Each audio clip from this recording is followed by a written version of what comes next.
Le quiero dar la bienvenida a un gran periodista, alguien a quien yo admiro muchísimo, a don Jesús Lemus, un hombre que ha sido perseguido por buscar siempre la verdad con justicia y que hoy tiene mucho de qué hablar respecto a muchísimos temas. Le tengo muchas preguntas y bueno, te saludo con mucho gusto, Jesús. Muy buenas tardes, ¿cómo te va? Saludos, mi querido Toño. Gusto saludarte, como siempre, un fuerte abrazo y feliz de estar aquí contigo en tu programa y con nuestra audiencia. Felices también de tenerte con nosotros. Oye, pues vámonos rápido y tupido. Seguramente has visto que recientemente hay pues una acusación directa en contra del presidente López Obrador. Primero por parte de Víctor Trujillo en su personaje de sátira política, Brosito, que lo acusa de utilizar la vacuna con fines electorales. Dice que es un perverso, un ruin, un hijo de la chingada. Ayer, convenientemente, no sé, ¿no? Que casualmente los gobernadores de la Alianza Federalista utilizan las mismas palabras. Dicen que no se vale sacar tajada de la angustia, de la desesperación de las personas y etcétera, ¿no? Y entre ellos, entre estos gobernadores, si me permites decirlo, flatulentos, está, y déjame decirlo así, tu gobernador de Michoacán, Silvano Aureoles, quien, no se me olvida, al principio de la pandemia puso una señora a que le quitara los guantes, una como bata, unas botas quirúrgicas cuando salía de un hospital. No sé si te acuerdas de eso. Sí. Pues me parece a mí que están en una idea muy hipócrita y que es verdaderamente una pues intención absoluta desde los medios de comunicación tradicionales, con sus voceros como Loret, como Broso, para seguir en este enfrentamiento. Pero tú eres el especialista en esto. ¿Tú qué nos puedes decir de ese gobernador perredista, ese gobernador con tantas aspiraciones políticas, con tantas ambiciones? ¿Consideras que sus llamados, que su participación en la Alianza Federalista es legítima? Pues no, definitivamente, mi querido Toño Ruiz, yo considero que la postura que está manifestando, por supuesto, la Alianza de Gobernadores, la Alianza Federalista, que está opuesta totalmente a la política pública del presidente López Obrador, pues es precisamente eso de lo que ellos acusan, ¿no? Ellos acusan de manejo electorero, porque ni siquiera electoral, de la vacuna, pero realmente lo que ellos pretenden es eso, es aprovecharse de la confusión, del miedo, de la desesperación que en la que estamos los mexicanos por esta pandemia que nos sigue abrazando y abarcando de manera muy extensa.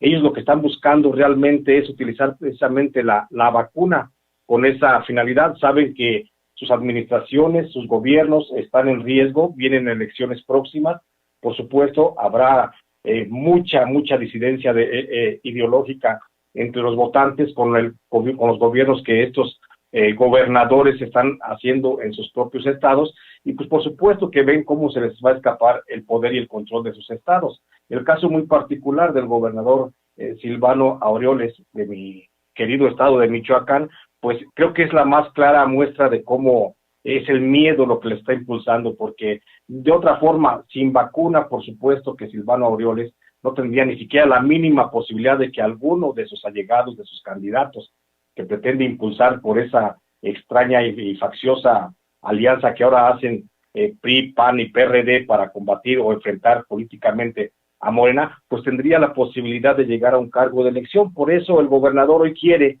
a toda costa, el gobernador de Michoacán concretamente, quiere a toda costa tener un argumento y decirle al electorado, al votante, miren, sí estoy haciendo algo, cuando en realidad los últimos 5 años de su administración, estos últimos 5 años que han sido los de su administración, pues en realidad no ha hecho, ni siquiera ha volteado a ver para solucionar las necesidades de la población. Tan es así que hoy Michoacán ocupa uno de los primeros lugares en pobreza extrema en todo el país, y es un lugar pues demasiado violento, donde no hay control de los grupos del crimen organizado, donde hay una clara alianza de algunos cárteles de las drogas con algunas autoridades estatales, como en los viejos tiempos priistas, donde por supuesto el gobierno no ha sido capaz de hacer obra pública directa, no ha sido capaz de invertir para resolver los problemas de la sociedad, y entonces ahora quiere por supuesto una vacuna para tener el pretexto de poder salir a pedir el voto en las próximas elecciones. pero en realidad siento que que el gobernador Silvano Aureoles, pues es la única tabla de salvación que le queda, por eso insiste y se rasga las vestiduras con este tema en el que por supuesto se ve que está tratando de nadar de muertito. Es uno de los peores gobernadores evaluados por el Financiero recientemente, y no es la primera vez que sale peor evaluado en estas encuestas que se hacen. ¿Cuál crees tú que sea su tirada?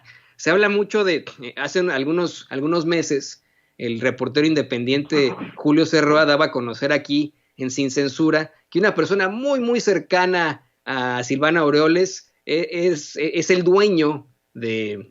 Su exsecretario particular es el dueño de Latinus, esta plataforma de Loret de Mola con Broso.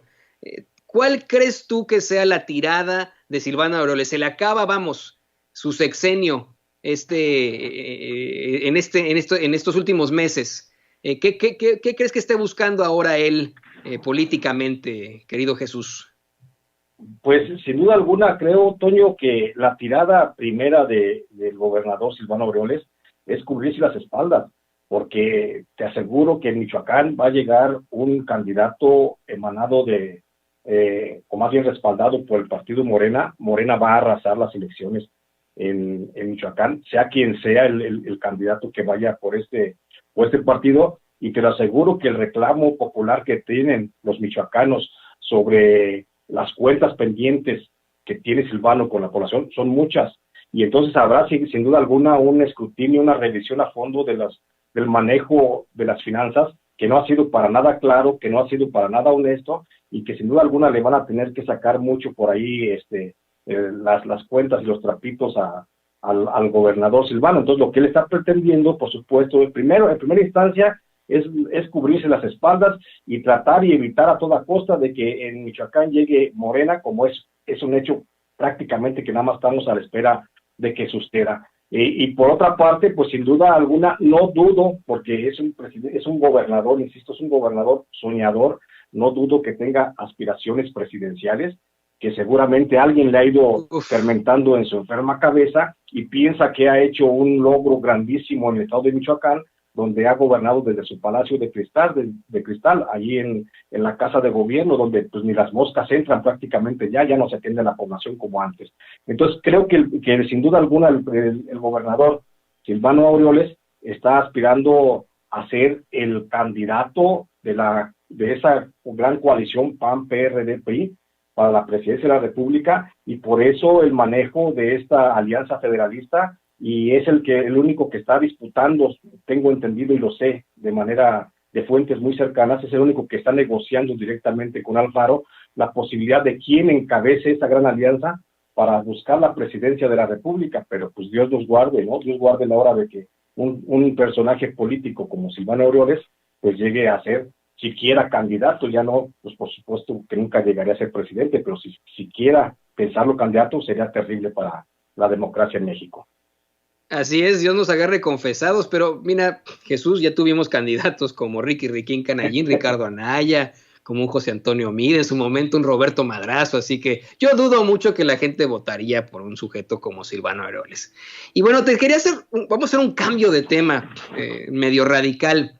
Sí. No puedo dejar pasar la oportunidad sin preguntarte tu opinión sobre las críticas que hizo en este espacio aquí en Sin Censura Anabel Hernández a las reformas de la Ley de Seguridad Nacional y del Banco de México. Anabel, mi querido Jesús Lemus, considera que ambas le estarían abriendo las puertas al crimen organizado, no en México, al crimen organizado mundial. La primera porque, bueno, pues regula a todos estos agentes extranjeros, y la segunda porque se permitirá que la gente pague con dólares, que puedan hacer depósitos fuertes con dólares. Y bueno, ha habido muchísima crítica a Anabel Hernández por esto que menciona. Una ya se aprueba y ya pasa el Ejecutivo, la Ley de Seguridad Nacional, pero la otra se pospone, la Ley de Banjico, se pospone su decisión hasta el año próximo. ¿Tú qué opinas de todo esto? Sí, mira, mi querido Toño, sin duda alguna yo creo que vamos por partes. En la Ley de Seguridad Nacional, yo difiero un poco de lo que señala la compañera periodista Anabel Hernández. Yo ahí considero que no es abrirle la posibilidad al crimen organizado o al narcotráfico internacional su presencia en México, sino que pienso yo que es un acto de plena justicia mexicana para ver y velar por la soberanía nacional y por la seguridad nacional del país. Primero porque actualmente nadie nos ha garantizado que los cuerpos de investigación internacional, como en este caso la DEA o la CIA, por ejemplo, no estén manejando a su favor a los grupos de narcotráfico o de terrorismo en México.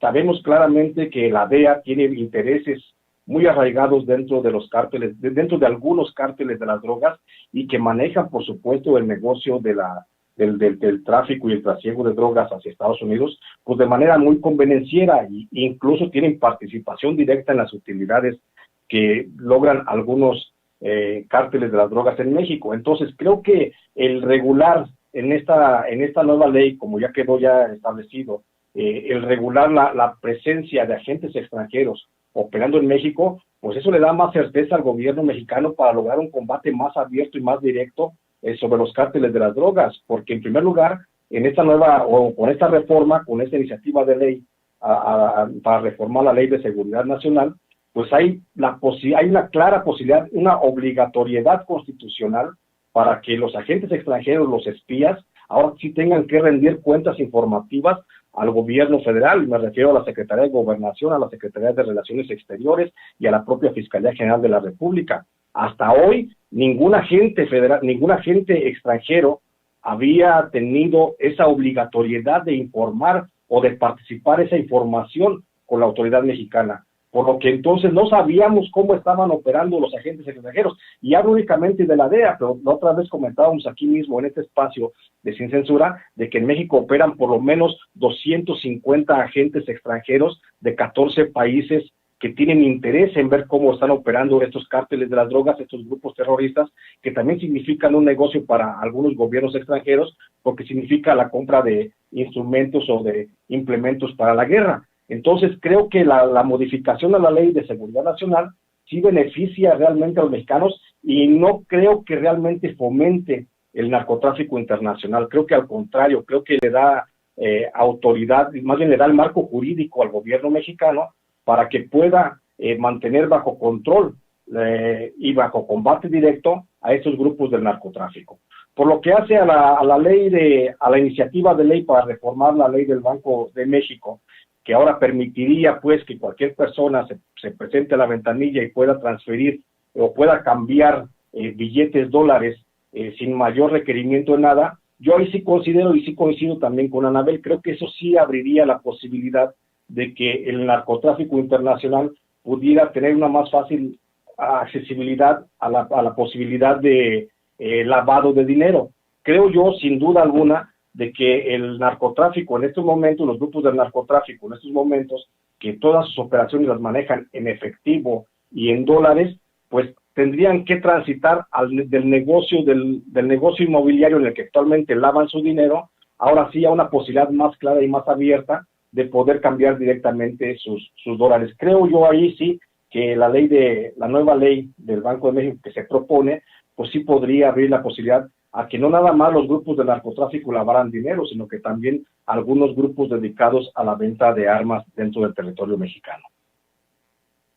Y es interesante, ¿no?, que lo podamos plantear de esa forma. Creo que es importante que se pueda, pues, ¿cómo ponerlo de esta forma? Que se pueda discutir todavía y que el gobierno de México, pues, analice cuál es lo que puede llegar a pasar. Incluso el mismo secretario de Hacienda, Arturo Herrera, el mismo titular de la Unidad de Inteligencia Financiera, tenían sus asegúnes, sus dudas sobre esta ley del Banco de México, querido Jesús.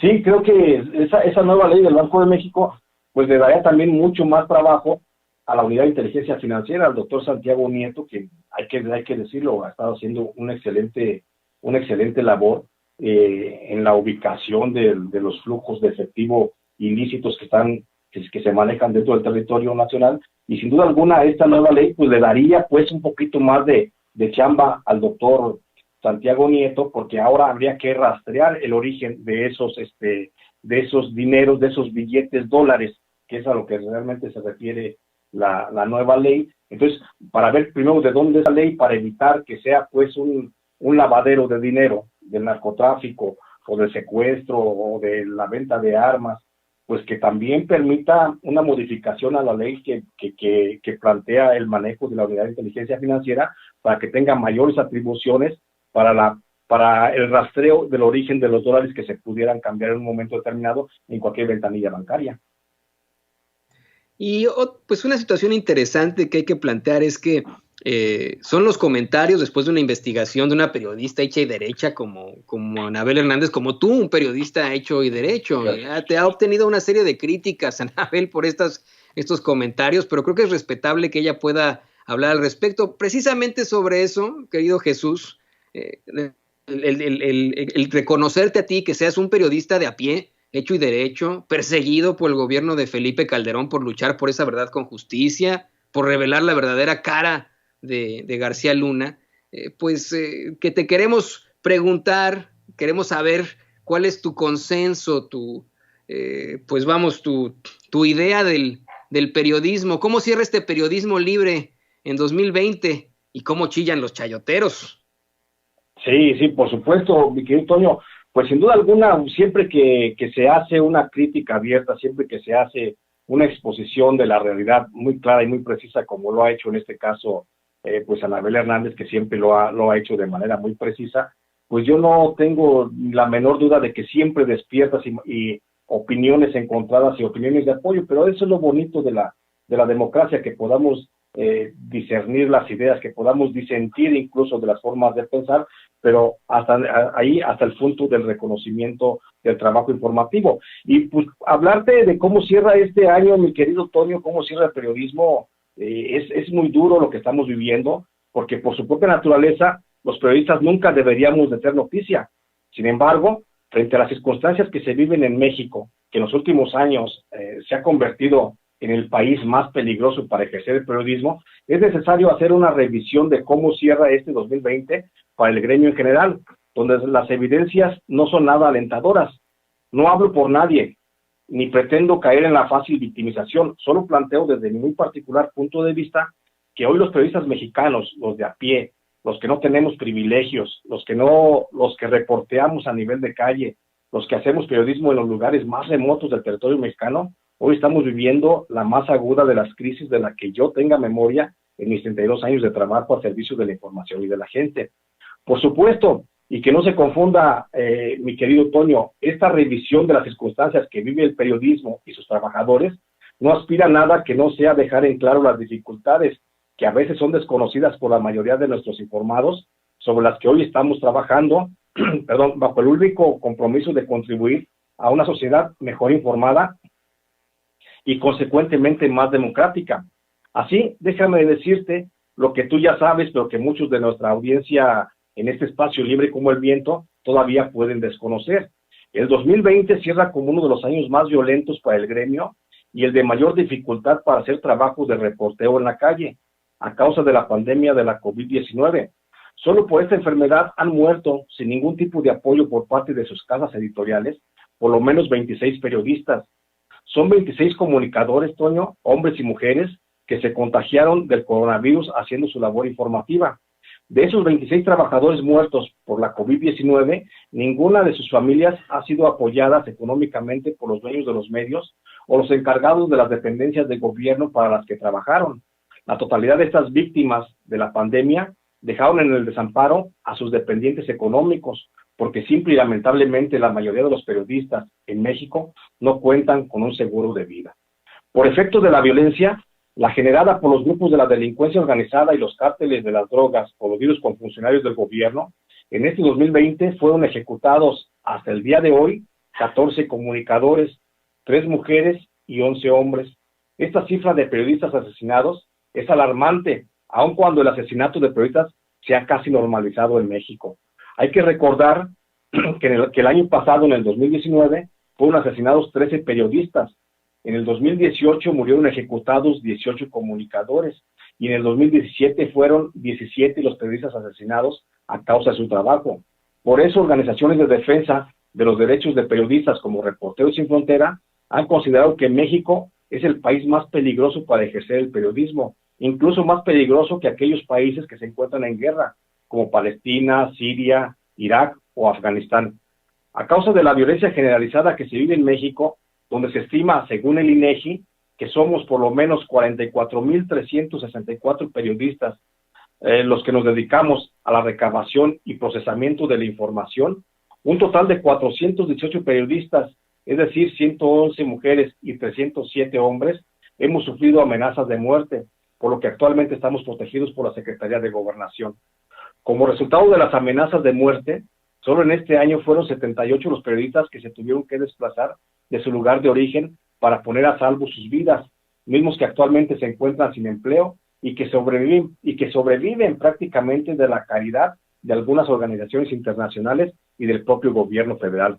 Y esto nos lleva a otro problema, la desaparición del fideicomiso de protección a periodistas, que podría dejar desprotegidos a partir del año entrante a los 418 periodistas que actualmente se encuentran en riesgo de muerte, pues ya no habrá dinero para proveerles sus medidas de seguridad. Pero la violencia, mi querido Toño, no es el problema más grave que enfrenta el gremio periodístico, es sin duda la precariedad económica en que vive este sector laboral, una precariedad que se ha acentuado con la pandemia del COVID, a causa de la cual son miles de periodistas en todo el país los que han dejado de recibir su salario. Si de por sí los salarios de los periodistas en general son pobres, con la pandemia ha llegado al extremo. 7 de cada 10 trabajadores del periodismo en todo el país no están recibiendo salario alguno desde hace por lo menos 5 meses. Los que tienen la fortuna de seguir cobrando por su trabajo oscilan sus ingresos entre los 750 a los 360 pesos por semana. Hay casos, principalmente en los estados de Michoacán, Oaxaca, Chiapas, Chihuahua o Veracruz, en donde algunos periodistas reciben un salario de entre 30 a 60 pesos por cada nota que escriben. Estos escasos o nulos ingresos es lo que hace que la mayoría de los periodistas de las regiones más apartadas tengan que emplearse en labores alternas dentro del comercio o la prestación de servicios, lo que les coloca en mayor condición de vulnerabilidad. Es lamentable que en esta situación, mi querido Toño, que esta situación no sea vista por el gobierno federal, del que si bien es cierto no esperamos ningún tipo de apoyo económico, porque no sería sano para la libertad del periodismo, pero al menos sí sería bueno que hubiera un mensaje de aliento, un respaldo moral que reconozca la labor de quienes se juegan todos los días hasta la vida a cambio de nada, literalmente. Y antes de cerrar mi participación en este valioso espacio, si me lo permites, Toño, quiero hacer un pase de lista de los periodistas que a causa de su labor informativa han sido asesinados en este año, solo para que no se nos olviden sus nombres y para que sus asesinatos no queden impunes. Hay que recordar que Álvaro Ruiz fue asesinado el 5 de enero en Santo Domingo, Pichucalco, en Chiapas. El 8 de enero fue asesinado Fidel Ávila en Huetamo, Michoacán. El 19 de febrero, Teresa Araceli Alcocer fue asesinada en Ciudad Juárez, Chihuahua. Marilena Ferral Hernández fue asesinada en Papantla el 30 de marzo. Víctor Fernando Álvarez Chávez fue asesinado en Acapulco el 11 de abril. Jorge Miguel Armenta Ábalos fue asesinado el 16 de mayo del 2020 en Ciudad Obregón, Sonora. Alma Angélica Aguilar Domínguez fue ejecutada en Cajeme el 10 de junio. José Castillo fue asesinado en Ciudad Obregón, Sonora, el 11 de junio. Pablo Morrugares Parraguirre fue ejecutado en Iguala el 1 de agosto. Julio Valdivia fue ejecutado en Tezonapa, Veracruz, el 9 de septiembre. Arturo Alba Medina fue asesinado en Ciudad Juárez, Chihuahua, el 29 de octubre. Jesús Alfonso Piñuelas fue ejecutado también en Cajeme, Sonora, el 2 de noviembre. Israel Vázquez Rangel, asesinado en Salamanca, Guanajuato, el 19 de noviembre. Y más recientemente, muy recientemente, Jaime Daniel Castaño Zacarías, asesinado en Jerez, Zacatecas, apenas el 9 de diciembre de este año. Eso es lo que te puedo comentar hasta el momento, mi querido Toño.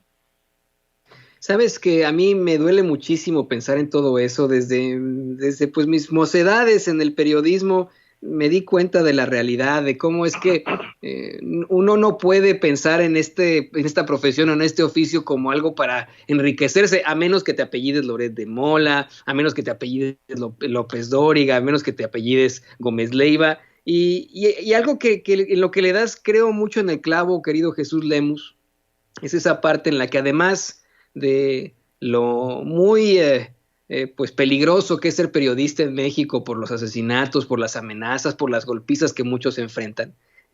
La realidad laboral es lo peor que existe, ¿no?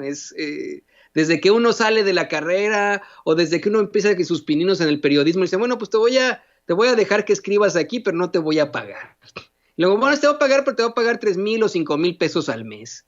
Y son jornadas larguísimas, extenuantes, en las que no cree usted que los editores o los jefes de información o los directores de noticias son muy amables con sus empleados, en los que no los bajan nunca de pinche cabrón o hijo de la chingada, pendejo, ¿no? A todos. Y que, pues bueno, en el peor de los casos está trabajando muy desafortunadamente para una corporación, para una situación de ese estilo. Yo también hago una oda como aquí Jesús a los caídos, pero también a los compañeros que se enfrentan a las peores circunstancias, a los que se han contagiado del coronavirus porque han sido obligados a ir a trabajar sin ningún tipo de medidas de seguridad, a los que tienen que sufrir una serie de vejaciones para mantener a sus familias, que son obligados incluso a veces a ocultar la verdad o a decir verdades a medias por sus jefes, a menos de que pierdan el trabajo. Quiero decirte, Jesús, que a mí, por ejemplo, me dolió muchísimo cuando teníamos a un Samuel Gallina García, ex senador, senador con licencia, candidato a la gubernatura de Nuevo León, diciendo que hay gente muy valiosa que se avientan unos suelditos de 40,000, 50,000 pesos. Yo en México nunca gané eso. Para mí yo ganaba muchísimo menos, imagínate, como jefe de información en Azteca, muchísimo menos que de lo que habla este tipo, ¿no? Es muy doloroso siempre pensar en esta idea del periodismo en México, de lo castigado que está, y por qué podemos entender que en los pedestales tengan a los peores de los peores, tengan a los Ciros Gómez Leiva, a los Carlos Loret de Mola, a los Joaquines López Dóriga, etcétera, etcétera, mi querido Jesús.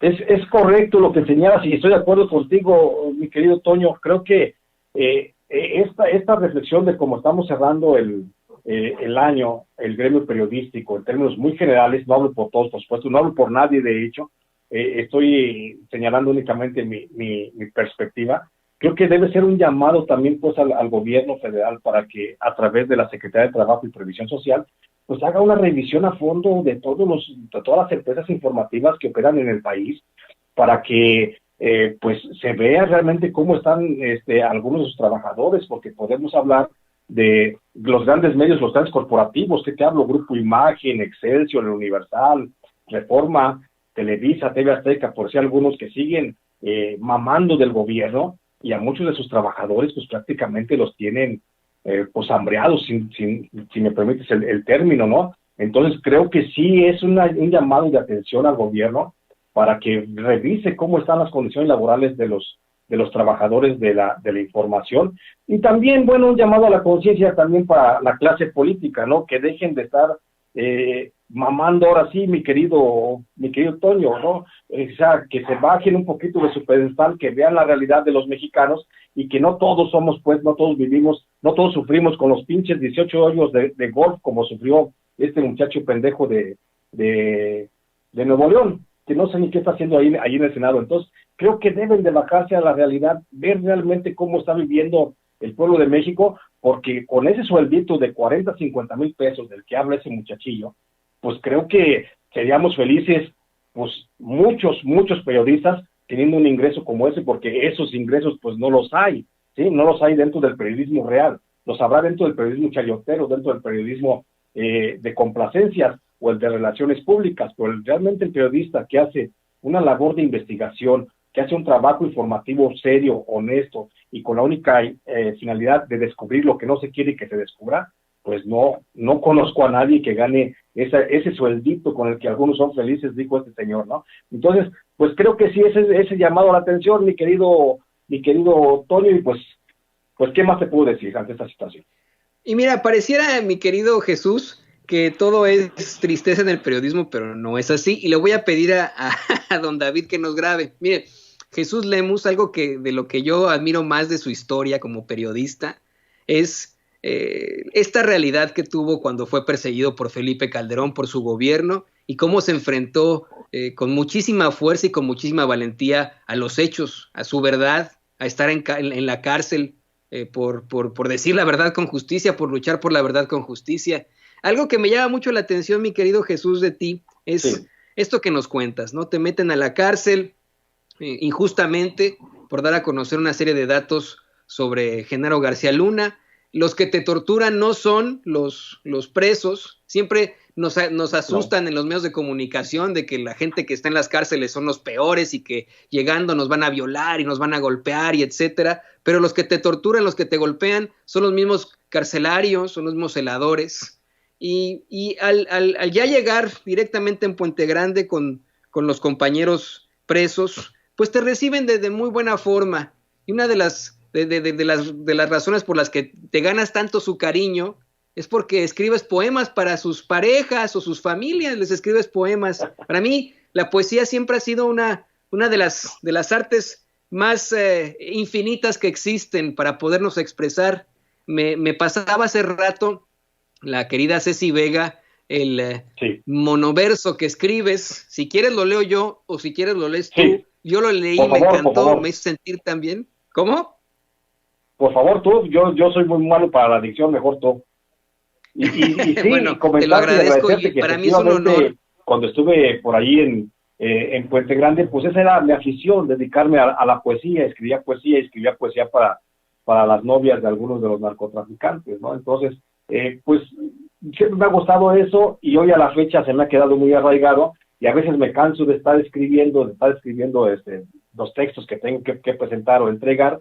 Y para descansar precisamente pues hago un poco de poesía para descansar un poco la mente, y ahí salió esa idea del monoverso, mi querido Toño. Entonces el monoverso es un changuito que yo me inventé, es un changuito irreverente que siempre está pensando y haciendo crítica a través de sus versos satíricos, y bueno, eso es lo que puedo decir, y agradecerle a Ceci el darme la oportunidad de invitar al monoverso a que se presente por primera vez aquí sin censura, y que sin duda alguna lo vamos a tener ya de manera más frecuente. Para mí es un honor que me permitas leer el primer monoverso, leer este changuito que vive en tu corazón y que no tiene pelos en la lengua. Podrá tener pelos por todas partes, pero no tiene pelos en la lengua, así que si me lo permites, ¿cómo? Sí, exactamente, la lengua no puede tener pelos por todas partes, pero nunca tendrá en la lengua. Bueno, pues aquí va, con muchísimo gusto, y me siento muy honrado. Leo el monoverso escrito por nuestro compañero periodista, verdadero periodista, Jesús Lemos. Aquí va. Samuel García, qué lío. ¿Eres pelele o idiota? Ya cierra tu bocota. Cállalo, padre mío. Oírte me da cólico y también escalofrío. ¿Te faltó ácido fólico? Te hubieran tirado al río. Sarta de sandeces, niño bonito mimado. ¿A eso vas al Senado? ¿A decir estupideces? No te funciona la cholla, esa es la verdad. Meas, fuera de la olla, te falta realidad. Nadie sufre en el golf. Ya bájale a tu jerga. Verga, ponte detrás. Que se vea como pistola. Mola, algo de sensatez. Al tiro ya ponte trucho, esconde tu estupidez, estás enseñando mucho. El monoverso de Jesús Lemos. No, pues, fantástico, mi querido Jesús, esto que acabo de leer está fantástico. Pues muchas gracias, mi Toño, por la posibilidad de presentar también aquí esos monoversos, y como te digo, aquí los vamos a tener, ya nos pusimos de acuerdo con Ceci, los vamos a tener al término de mi participación cada jueves, donde haremos la exposición, la visión de ese chango que tú bien dices, vive en mi corazón, y es el chango reprimido que todos tenemos dentro, ¿no? Así es, un buen chango que no se queda callado, y qué bueno, mi querido Jesús. Pues si quieres, ¿qué te parece que nos compartes tus redes sociales, tu canal, para que la gente te pueda buscar? Siempre nos andan preguntando, oigan, ¿cómo me contacto yo con Jesús Lemos? ¿Dónde lo veo? ¿Dónde tiene más participaciones? ¿Dónde lo leo? Cuéntanos, nuestro querido Jesús. Gracias, Toño. Mira, a mí me encuentran, estoy escribiendo para el bisemanario, para el portal Ángel Metropolitano de la Ciudad de México. Ahí colaboro todos los días.